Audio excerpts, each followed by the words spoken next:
O'Reilly! You need parts? O'Reilly Auto Parts has parts. Need them fast? We've got fast. No matter what you need, we have thousands of professional parts people doing their part to make sure you have it. Product availability. Just one part that makes O'Reilly stand apart. The professional parts people. O'Reilly Auto Parts. For all you elk hunters out there, chasing turkeys is basically the same thing. I know the reaction you just gave me, but don't knock it till you try it, and don't try it without OnX.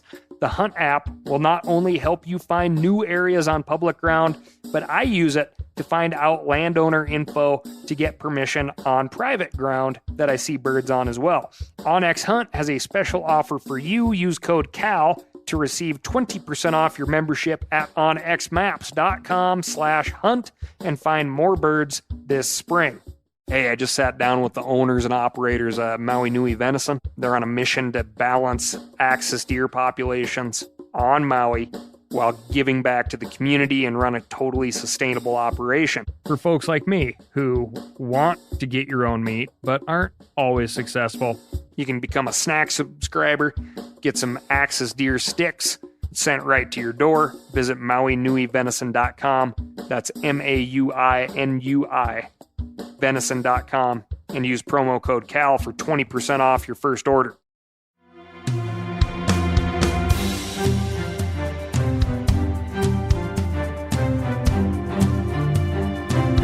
From MeatEater's World News Headquarters in Bozeman, Montana, this is Cal's Week in Review with Ryan Cal Callahan. Now, here's Cal. Don't let moose lick your cars. That's right, Canadians. It's that time of year again, when the road maintenance vehicles start dropping salt on icy stretches of highway, along with rolling out the signs that say, "Don't let moose lick your vehicles." Seems like common sense, but hey, is it common? Social media would say otherwise. A rebounding moose population around Jasper, Alberta, has led to increasing incidents of moose using Subarus like lollipops. 1, 2, 3.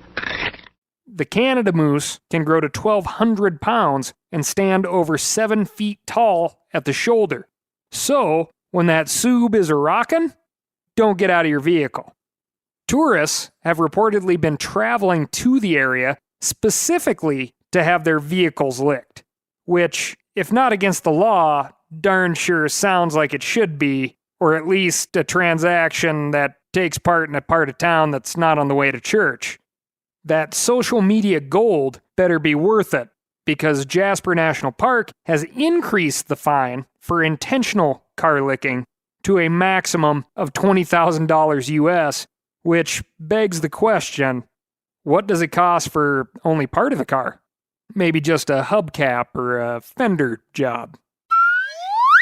At any rate, it's not worth disturbing the wildlife and slowing down traffic, causing potentially hazardous situations for your next selfie. After all, your big social media post is just somebody else's job. This week, we've got turkey talk, LWCF, deer donations, and frisky belugas. But first, I'm going to tell you about my week. And my week, as you know, is sponsored by Steel Power Equipment. Remember, if you have a clean, quiet, battery-powered, no stinking powerful steel saw under the seat of your truck, anytime you're heading out into the woods, you just feel better about yourself. I do anyway. In fact, I'm charging some batteries right now, just in case. This, friends and neighbors, is the Cal's Week in Review Thanksgiving episode. Well, it will be a post-Thanksgiving episode. I am currently gearing up and heading into the woods for the last days of the Montana General Big Game season. I would love to get one more mule deer in the freezer and call it good, but I have a few family members that would enjoy elk meat. So despite not exactly wanting another elk on my back, if I bump into one, the work will begin. Tradition is something that is synonymous with our holidays. No matter your creed or religion, we all have things that we do every year. My thing is being in the woods. Occasionally, I've dropped in on some family to help with leftovers, but I've got a standing date in the deer or elk woods. Maybe a duck blind. Which is, as it turns out, a really safe and selfish yet selfless act all of the sudden. Thank you, COVID. I'm no hero. Despite the cold temps in the remote places I try to go to assure a lack of people with moderate chances at game, my tradition is likely better than getting together around the dinner table and pretending I can hear all the different conversations going on. Sure, I want to see everyone, but a big portion of my family works in healthcare, and they are assuring us that the Montana healthcare system is overloaded with COVID cases. So don't be adding to the problem. Hear you loud and clear. Love you, fam, but I'll see you next year. Provided, that is, my freezer is full then. Hopefully, this Thanksgiving has been a great one for everyone, with a little more outside time built in. The Turkey Day traditions of watching football or TV in general never really grip me, especially if you get sucked into these reality survivor shows that force the storyline of man versus nature, where nature is something to be beaten and feared. If you, like me, get put off by things like that, yet you know that there is still plenty left to learn, releasing December 1 is our brand new, incredibly awesome Meat Eater Guide to Wilderness Skills and Survival book. Just something I thought you should know. You'll learn hard-earned advice from accomplished outdoors men and women, including river guides, lifelong hunters, mountaineers, emergency room doctors, and wild foods experts. Things like how to effectively find and treat water, how to gear up for any outdoor adventure, why cooking accidents mess way more people up than grizzlies, how to deal with porcupine quills in your dog, roast meat on the fire, and how to develop a mindset that keeps you calm, rational, and focused during your most stressful moments. We could all use a little bit of that. After all, Thanksgiving is just the warm-up to the big show of Christmas, and if you think your family goes crazy at Thanksgiving, we all know they're certifiably insane when it comes to Christmas. Can I refill your eggnog for you? Get you something to eat? Drive you out to the middle of nowhere? Leave you for dead? Now, what you really want to hear, the snort report. That little yellow lab is closing in on 7 months. She's doing great. She's been resting on the bird front and accompanying me on some big game hunts. She froze her little butt off on an overnight trip last weekend, but she conveniently fits into my sleeping bag, which is great for her and not that restful for me. I'm a total sissy, for the record. But the big news is, once we get this big game stuff out of the way, is we are gearing up to do a few days of pheasant hunting. Really get focused, run her little tail wagging rear end off. I will definitely keep you posted on this one. I'm meeting up with a few friends who have been quarantined and COVID tested. I'm knocking on wood because anything can happen, but I want this trip to happen. And if you're interested in following along with this one, I'll tell you right now, I'm admittedly not awesome at the social media game, but I will be doing my best to take you all along with me for a December rooster road trip, talking conservation and habitat with Pheasants Forever and doing some serious cooking with a buddy many of you will recognize. Tune in to see who it is. Plus, lots and lots of snort. She's pumped. She's going to get after the roosters. Be sure to follow us at OlCal406. That's OLCAL 406 on Instagram to follow this rooster road trip. Moving on. We've been stabbed! Right in the back. Or maybe in the front. To be honest, it's confusing.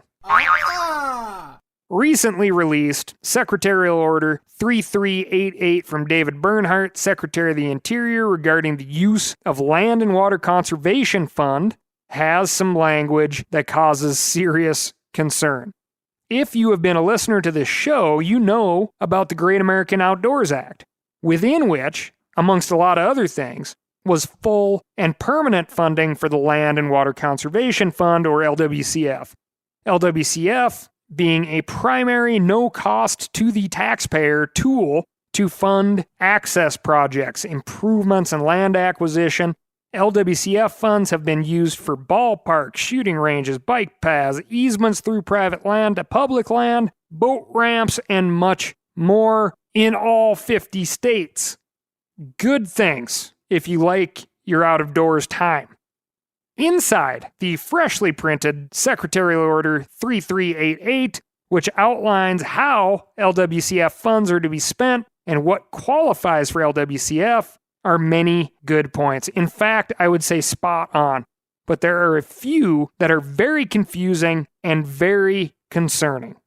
The confusion comes from the fact that a cabinet that repeatedly says less red tape, less bureaucracy, less government overreach, added Section 4, Item 7, which reads, in order to receive or qualify for land and water funds, a written expression of support by both the affected governor and local county or county government equivalent is required for the acquisition of land, water, or interest in land or water under the federal LWCF program. Meaning that if you, the owner of a private piece of ground, something we hold quite dear in this country, wishes to use LWCF for a project, you've applied, forked up the matching cash for the grant, crossed your T's. Whether or not you get those funds to complete your project on your land would now depend on your relationship with your county commissioner or possibly the governor of your state. Now, aside from the fact that the Trump administration took on the Great American Outdoors Act and passed it while accepting a lot of pats on the back, now it seems they're saying, you can have the LWCF, we just want to make it really hard to access it. So here's some obstacles to make it even more difficult and more daunting. This should irk you. This should get under your skin as an infringement of your private property rights. The plausible reason for this, I believe, is to protect the county tax fund. Development creates more revenue than agricultural land, and agricultural land creates more revenue than federal land. This is the argument that accounts purely for the property tax, not cash coming in from gas sales and restaurants and, flat tires and stuff when folks are out hunting and fishing. The other implication here would be that someone in state government, from the county level up to the governor, could catch wind of your project and say no for any reason. Maybe you want, as a private landowner, to provide an easement through your property to a river, but your neighbors along that river enjoy that lack of access, so they petition either the county or the governor, and they get to tell you what you get to do with your private land. This is very interesting to me, because I live in the state of Montana, a state where we have an incumbent state senator, Steve Daines, who has cited against historical easements to public lands, and we just elected a governor, Greg Gianforte, who is on the record trying to get rid of a public river access site adjacent to his personal property because he didn't want people using the river next to his home. Now, another reason that you may hear as to the necessity of a county or state level sign-off in regards to the use of LWCF for land acquisition is essentially a government overreach argument, or the very same argument turned on its ear. You don't want the feds coming in here to take more land away from the state. Well, unfortunately, that's just not how these things work. It's not some random federal agent in D.C. who puts their thumb on a map and says, this spot, we're going to take it. It starts with a member of your community going, holy hell, I worked my whole life keeping the farm together, and now the kids want to break it up. I wish there was another way. This same landowner would like to see their ranch that they sweated and bled over continue on as such, not as a subdivision, for instance. They search out the path to conservation easement. The typical end game would be to protect the land from development and get that land protected long term by getting it acquired at the state or federal level. In between the landowner and the state or the feds, the property can be held by a number of nonprofit groups like the Wilderness Trust or the Trust for Public Lands. Many, many other trusts exist out there. There are several big, old, beautiful places that are wildlife management areas or BLM ground that I hunt on here in the state of Montana that are full of hunting opportunities that would have been locked off to everyone if it were not for this type of transaction funded in part by the Land and Water Conservation Fund. The Sabinoso Wilderness in New Mexico, which was our only landlocked wilderness area in the United States, was only open to the public through such a transaction. The Rimrock Rose Ranch was acquired by the Wilderness Trust through funds that it gathered by many, many, many people making donations, and that land was the keystone piece to finally allowing public access to totally locked off public land. The Wilderness Trust, however, could only hold on to the property long enough to get it into federal hands, in this case the BLM. The owners of the Rimrock Rose Ranch preferred to see that ranch and the wilderness beyond it enjoyed by the public rather than sold off piece by piece amongst their kids. Seems like they earned that right. The issue counties run into when lands are sold to a federal entity is it reduces the amount of taxable income earning land in these low population counties, typically. Less money for road maintenance, schools, etc. To the point where some do not see the beauty and generosity in opening up a multi-generational ranch to the public for recreation as a win, but instead a monetary loss and maybe another step toward the shuttering of a badly outdated school in need of funds. The question is, do the recreators spend enough in the county when they visit that land to offset that tax revenue loss? Now, to hammer this point in even a little bit deeper, I personally know of two examples that are ongoing here in Montana that would make this secretarial order extremely interesting, both of which are large to large-ish multi-generational family ranches, on both of which the last generation that actually wanted to ranch still do so. They still run the day-to-day operations, and they're well into their 90s. They have miraculously survived heart attacks, cancers, the normal agrarian maladies, not to mention rolled trucks, tractors, exploding livestock, good credit, bad credit, long enough to keep the ranch expanding and healthy. And what keeps them going is knowing that none of their kids want the place unless they can sell it off. These folks aren't working on these properties into their 90s to see them be sold and broken up. The other thing these ranches have in common is they both have their mineral rights intact, and they both almost certainly have a hell of an economic boom to the county underneath. Lots of jobs underneath the cow pastures and prairie. However, if these ranchers have their way, these jobs will never be realized, as they do not want their land developed. They want to keep that land intact, and they want people to be able to come out and appreciate it. You could speculate rather, that if a county commissioner could choose to increase the economic wealth of the county by voting against one of these ranchers and their plans for their land, they could stall them out, right? They're in their 90s, they can't live forever.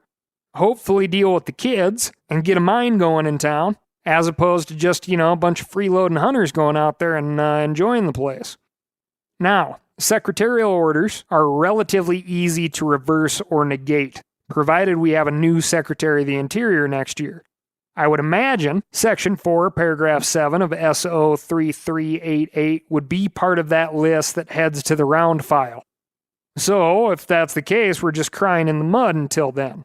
However, if Section 4, Paragraph 7 were not reversed, or if, let's say, we see similar bills pop up on the state level, because, David Bernhardt didn't come up with this stuff on his own, it represents someone's interests, then we need to make sure that our congressional and state representatives know that our county commissioners and even our governors do not have the right to tell us what we can and cannot do with our private property. O'Reilly Auto Parts are in the business of keeping your car on the road. O'Reilly Auto Parts offer friendly, helpful service and the parts knowledge you need for all your maintenance and repairs. I don't know if you stopped in at an O'Reilly lately, but I use one because we have one right not too far from my house. People there are super helpful. I don't care if I'm getting boat batteries, car parts, whatever. Love those guys. They got thousands of parts and accessories in stock, either in-store or online, so you don't have to worry if you're in a jam. The team at O'Reilly Auto Parts can test your battery for free, in or out of your car. If it needs to be replaced, they'll help you find just the right battery for your vehicle. If you need your windshield wipers replaced, a brake light fixed, quick service, they'll help you find the right part or point you to the nearest local repair shop for help. Whether you are a car aficionado or an auto novice, you will find the employees at O'Reilly Auto Parts to be knowledgeable, helpful, and best of all, friendly. The professional parts people at O'Reilly Auto Parts are your one-stop shop for all things do-it-yourself auto. You can find what you need in-store or online. Stop by O'Reilly Auto Parts today or visit us at O'ReillyAuto.com/meateater. That's O'ReillyAuto.com/meateater. For all you elk hunters out there, chasing turkeys is basically the same thing. I know the reaction you just gave me, but don't knock it till you try it, and don't try it without OnX. The Hunt app will not only help you find new areas on public ground, but I use it to find out landowner info to get permission on private ground that I see birds on as well. OnX Hunt has a special offer for you. Use code CAL to receive 20% off your membership at onxmaps.com/hunt and find more birds this spring. Now, a lot of you guys are familiar with the old hunting tradition of eating, some organ, the heart or a chunk of liver off the first animal you kill. I had that when I was a little kid, and it was a big deal.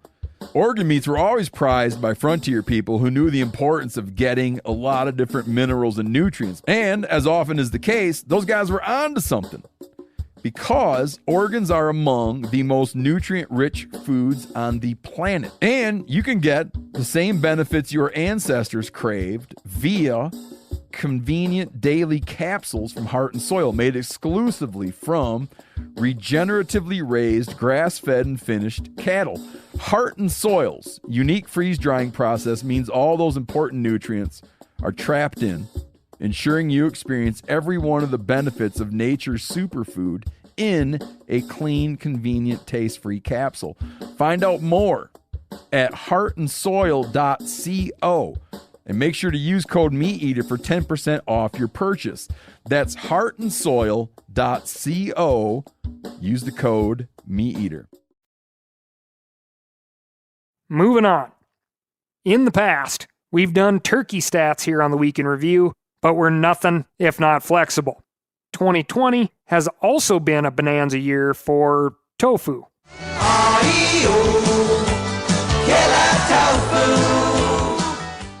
After 2 or 3% growth a year for the past decade or so, tofu sales for Nasoya, the country's #1 brand, have gone up 20% so far this year, and according to their VP of Sales, Jay Toscano, it could have been 50% if they could only have kept up with demand. Now, we can't say for sure how many Thanksgiving dinners were entirely replaced with tofurkeys, but we're clearly living in a different reality. Not that we have anything in particular against tofu here at Cal's Week in Review, but I prefer my protein on 2 legs, not, something that I got to collect in a big bundle and then boil forever and then skim off the proteins and compact it into something that resembles what was just walking around on 2 legs. That's just me. Anyway, enough with tofurkeys. We're going to jump over to the Don't Feed the Wildlife desk in response to a flock of emails I received about Penny the turkey, a once wild bird living until recently in Bloomington, Minnesota. You know this story. A wild animal's habitat overlaps with ours. People get a kick out of seeing this animal around. A name is bestowed. People feed the animal, and people take photos and share them on social media. For a while, everything seems to be going great. Here's a hint: it always turns bad for the animal. So it went with Penny the turkey. According to the Minneapolis Star-Tribune, where, as of this writing, Penny's story is the most read article on the website, Bloomingtonians became extremely attached to this bird. Hallmark dry cleaners in town even held a special named after him, where if you brought in one feather comforter, you could get a second one cleaned for a penny. That's clever marketing. Unfortunately, you also know where this story went from here. After getting used to people feeding him, Penny became more and more fearless, approaching and eventually harassing people for food. Please, sir, I want some more.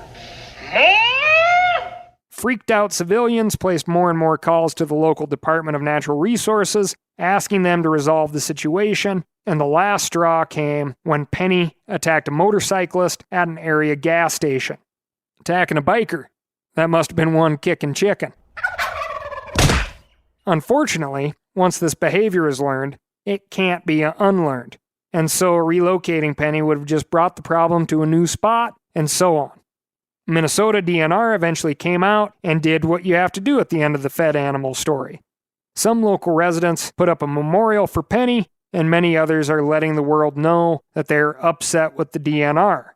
However, as you know, in my opinion, they should have been upset with themselves, as feeding that turkey cooked that bird long before the DNR got a hold of him. Because my appeals to people not to feed wildlife have fallen on deaf ears, maybe I should try another strategy. Hey, turkeys out there. You deer, the bears, especially you black bears. I know the French fries people are offering you seem like a great idea, but don't fall for it. There's nothing but heartbreak in the end. I don't think that's going to work either. I understand people getting attached to a particular animal. As you know, I am hopelessly and embarrassingly attached to the good old snort dog. And I understand that the timing of the DNR's resolution of the penny problem so near to Thanksgiving is a bit of a downer, but it does strike me as strange that the people protesting Penny's passing probably partook in a turkey on their Thanksgiving tables this year, and there are no roadside memorials for those butterballs. Well, at least for a moment here on this show, we will remember those other birds too.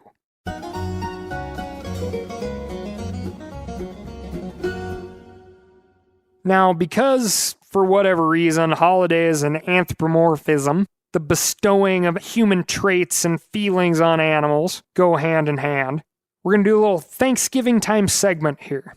Because it's tempting to think that animals of all kinds have been taking a bit of revenge on human beings, perhaps on behalf of Penny, let's say, because it's Thanksgiving, and the rest of their turkey brethren. For example, Newsweek and other outlets have reported that in the past several months, orcas off the coast of Portugal have taken to approaching passing boats and repeatedly ramming into them, sometimes for as long as 2 hours at a stretch. There have been over 40 of the incidents in the past 6 months, and the problem has gotten so bad that the Portuguese Coast Guard has restricted boat traffic off the Atlantic coast near Porto. A sailor named David Smith filmed one of the incidents, and I tell you, it is something. No, not something that the sailor from Portugal's name was David Smith. I'm sure that's not an alias. Anyway, watching the whales turn upside down to show the white underside of their bellies and tails, then hearing and feeling the thuds against the hull and rudder of the boat must have been terrifying and fascinating to experience firsthand, and after 2 hours, it must have been bizarrely tedious as well. We should call them incidents instead of attacks because it's not clear that the behavior is aggressive. Some biologists suspect it may be a particularly rough form of play. We all remember that one kid on the playground who just wouldn't stop on the merry-go-round until everyone wanted to throw up, and apparently, with a couple of these ships, the orcas spun them around in a similar fashion.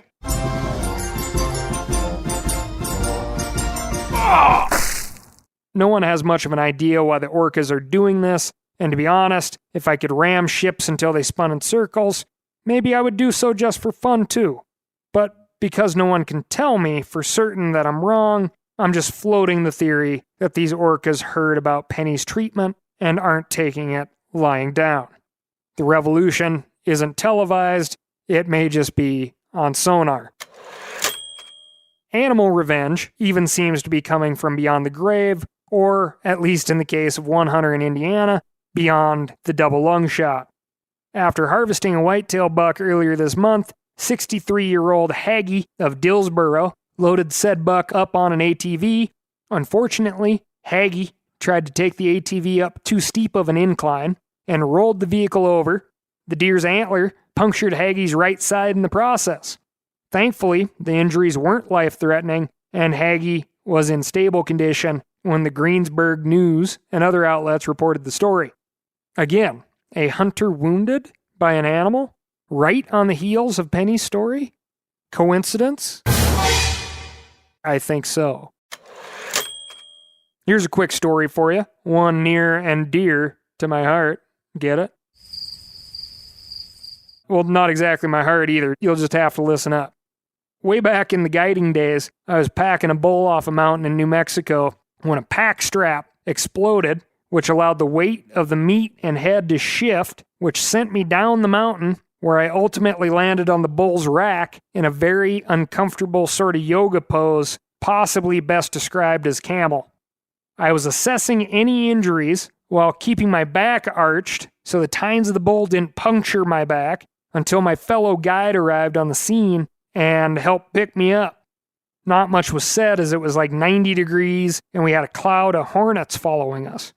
It wasn't until later that week that my guide buddy confessed that when he came upon me lying beneath the trail, he had a full view of my genitals, my groin area, as it was so hot I hadn't been wearing any base layers, and one of the bull's tines must have shot between my legs and gored open my pants.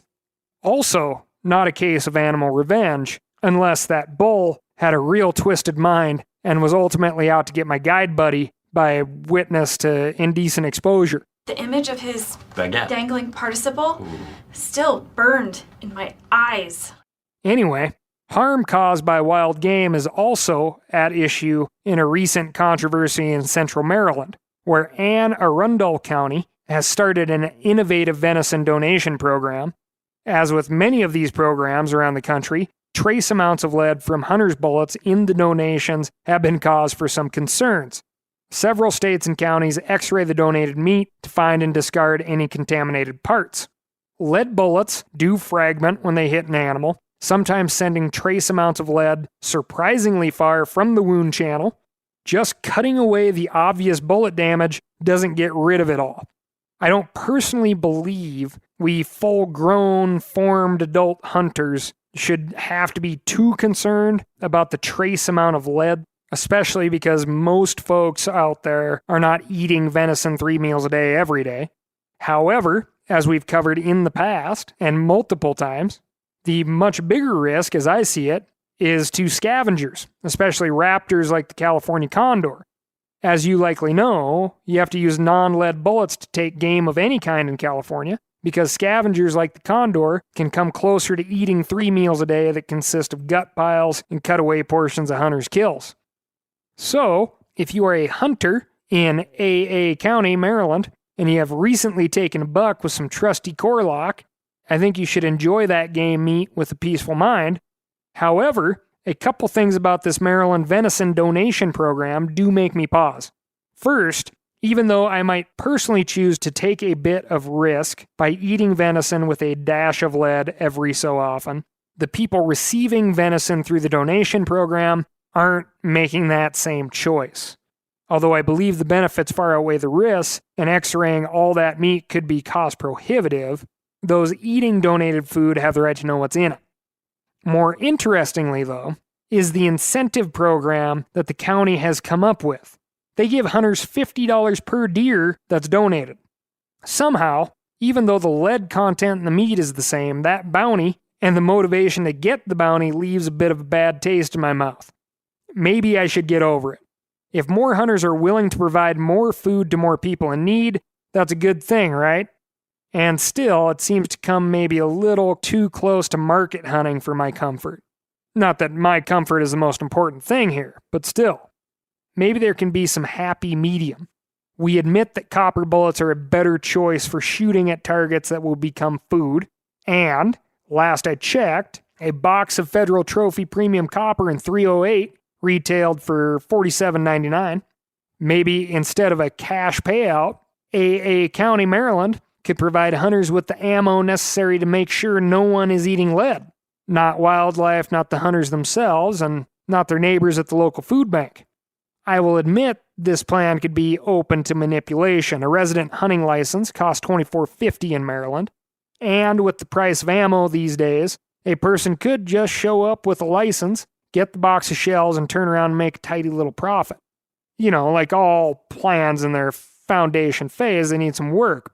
But instead of forking over a $50 bill for a deer, I think there's some other options here. Moving on. You duck hunters out there have undoubtedly noticed that bag limits on bluebills, aka scaup, have gotten tighter and tighter in recent years.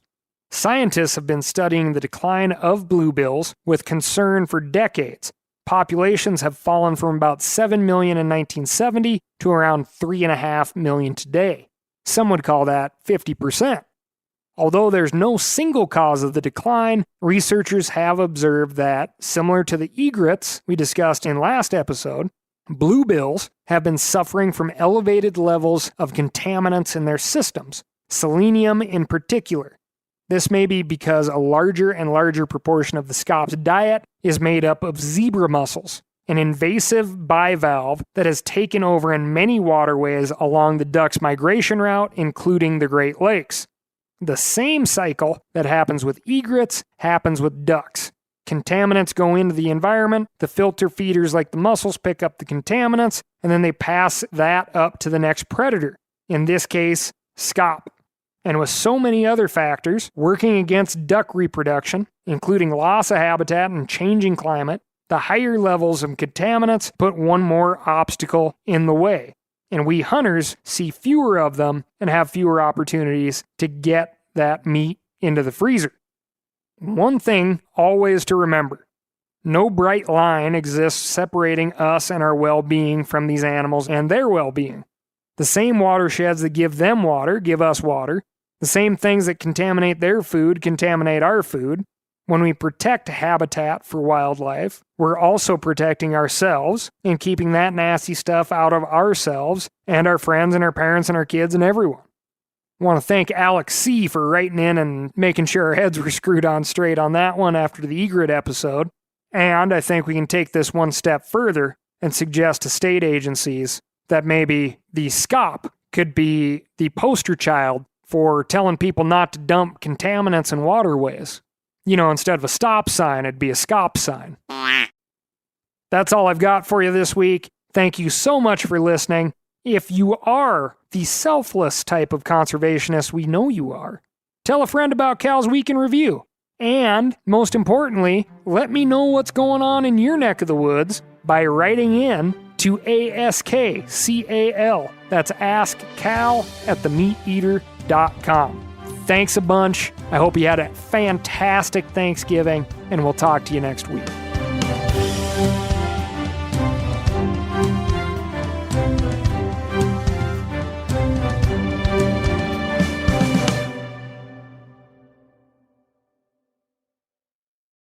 I'm sure a lot of you guys remember the old ceremonial hunting tradition of eating the heart out of the first animal you kill. Meat from those organs are among the most nutrient-rich foods on the planet. You can get those same benefits your ancestors craved via convenient daily capsules from Heart and Soil. Find out more at heartandsoil.co. And remember, use code MeatEater for 10% off your purchase. Hey, I just sat down with the owners and operators of Maui Nui Venison. They're on a mission to balance axis deer populations on Maui while giving back to the community and run a totally sustainable operation. For folks like me who want to get your own meat but aren't always successful, you can become a snack subscriber, get some axis deer sticks sent right to your door. Visit MauiNuiVenison.com. That's MAUINUI. venison.com and use promo code CAL for 20% off your first order.